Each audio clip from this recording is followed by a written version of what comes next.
All right, welcome back, everybody, at the Blue Forest Gear booth, SHOT 2022. The new products are still rolling.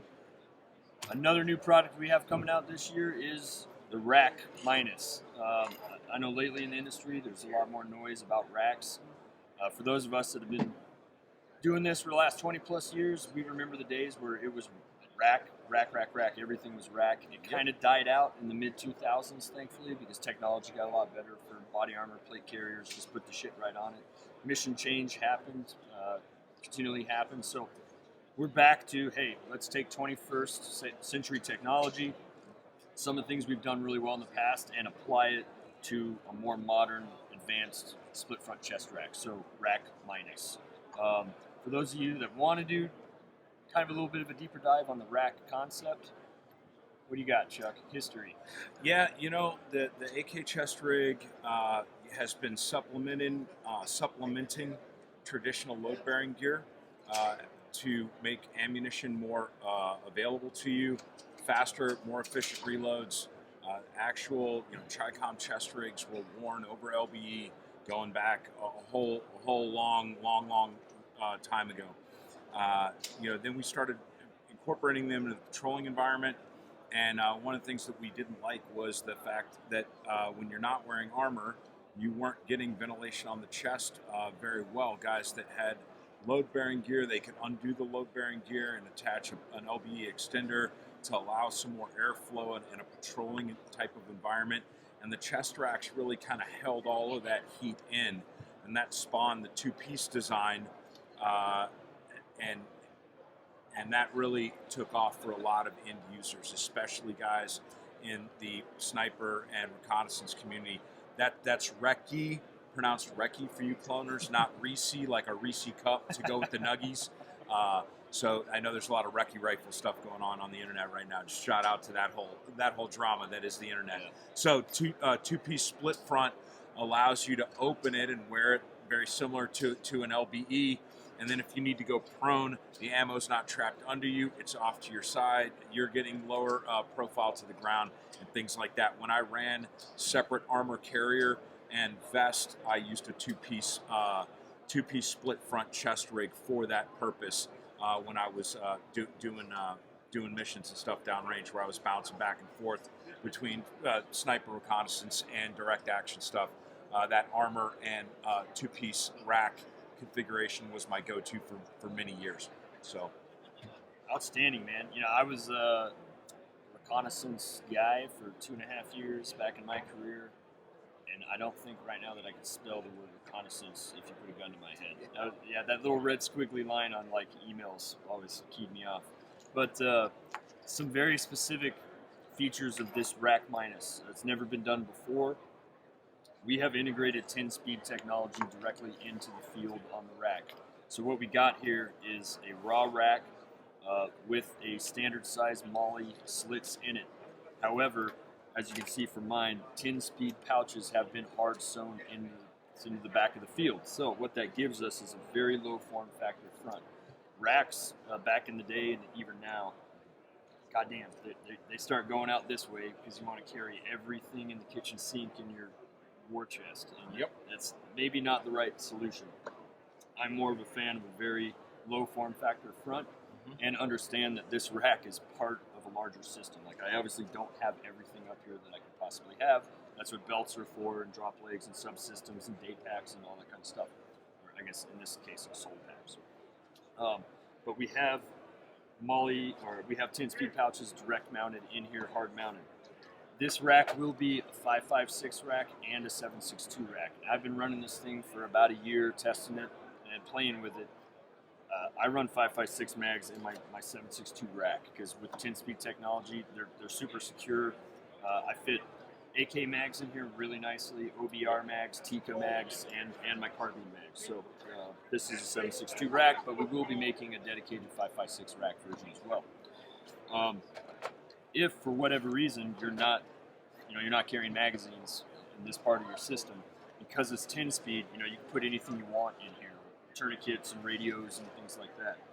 There are bungee holes present, so if you do want to put a bungee retainer on there, you absolutely can. So we have that going for us.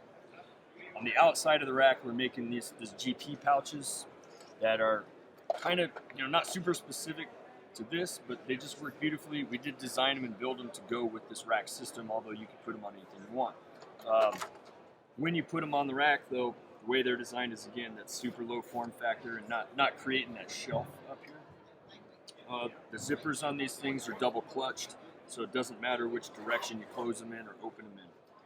Inside the pouches, if you haven't figured it out, we love 10-speed technology. There's more 10-speed technology inside the GP pouch for all of your, in my case, a Kestrel and a laser rangefinder and things like that go in here. And the last thing, before I turn it back over to you, in the past, your rack was either open or closed. And when it's open, administratively, you're letting heat out, you're doing things. You can still work it, it's not optimal. Right? So this design took care of two things for me.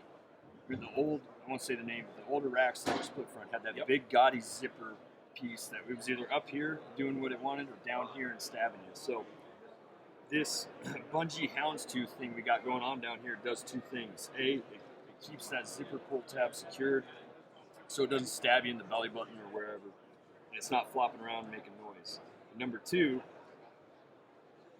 it will keep the rack in a semi-workable configuration right here while I'm venting heat. So I live in Savannah. We do the majority of our operational testing, training, things like that in Savannah, Georgia. And I got to be honest with you, man, like probably 80% of the time during that entire process, I wore this thing like this, where it's open. However, I can still function the things I need to function with while it's open. Not optimal, but when I'm about to be a heat cat, this kind of works pretty well. Moving on to the back side of the rack, minus. We have fully functional pockets here in the back. Inside those pockets, there are, I'm having a brain fart, elastic magazine catches in the back that are form fitted to the size of the mag. So if you wanted to be, or if you had to have the ability to carry 8 magazines inside your rack, which may not be optimal but necessary, you can do it with this rack. Right? If you're not carrying 8 magazines, then you've got all sort of options. Right? Our new micro trauma kit Nano fits very nicely in this rear part back here. I don't have one mounted, but if you stick it in here, that little pull tab sticks out back here and gives you kind of a little micro medical pouch. What comes with this thing? I guess you guys probably want to see the back of it. So, Chris has got, at the end of the area here, you have 2 rows of PALs and then a third overlap that can go over the buckle, so you can get a 3-wide PAL pouch, radio, IFAC, whatever, behind. You can go water, whatever your needs or desires are. We've got some flexation here, so if you're huffing and puffing, moving forward, articulating, you've got some give, and then obviously the back strap here, if you bend forward, so you're not losing your kit, and that's completely adjustable as well. I'm really excited about the art of the possible with this thing. If you were going to use this for a hunting vest and and the platform was not magazines and you didn't want these, you could baby zip that shut and create total rigidity where you're not dealing with any of the elasticity or flop of the 10-speed. If you want to put 5.56 into the 7.62 and then you're doing splinter cell and you're like Maverick, you're inverted on the rope ladder or whatever, if you think that's going to fall out, well, then maybe you're a bungee cord guy because you run a 7.62 large bore gasser or a 6.5 and a 5.56. If you don't even own a large bore AR and you only want 5.56, then the 5.56 pouch is never going to need that bungee retention. The 10-speed itself is going to hold all that in there. So you can really scale this thing to exactly what you want out of it. Really good low-profile shoulder straps. You've got tabs where you can, run cabling, cable management, hoses, all of those things. If you're remoting radios to the back and wanting to run KDU, you can run a KDU and put it in that pocket, pull it out to access your electronic stuff, control your radio interface, all that stuff. It can all happen off of this rig, and it's just really, really low profile and high up.